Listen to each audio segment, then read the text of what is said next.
Не ми казвай, че и ти си от учениците, които си мислят, че са подготвени за матурата в 12 клас по български език и литература, а не знаят жанровата теория и литературните направления на авторите. Истината е, че за да разберем едно литературно произведение, ние първо трябва да разберем точно какъв вид текст стои пред нас.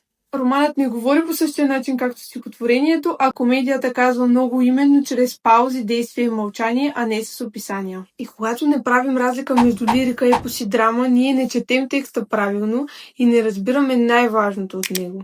Жанровата принадлежност определя структурата, езика и изразните средства, както и начина, по който се изграждат образите, идеите и темите в дадено произведение. Кои са трите литературни рода?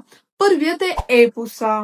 Но какво всъщност е епосът и как можем да го запомним? Епическите текстове са тези, които имат история, имат случка, разказват за нещо и ние можем да ги разкажем и имат много герои. Жанровете, които влизат в този литературен род, са разказ, повест и роман. Тези изучаваме в 12 клас. Втория литературен род е лириката. 100% сте го чували. Там няма случки, има чувства.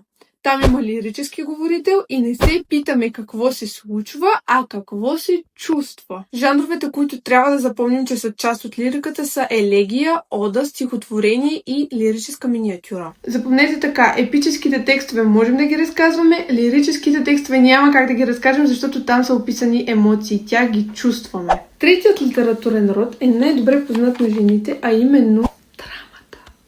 Штъркели!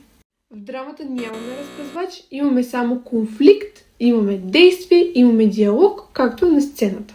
И сега сърпрайз, имаме комбиниран жанр. Силно се надявам да се сещаш за какво говоря, ако не сега ще ти кажа. Това е поемата.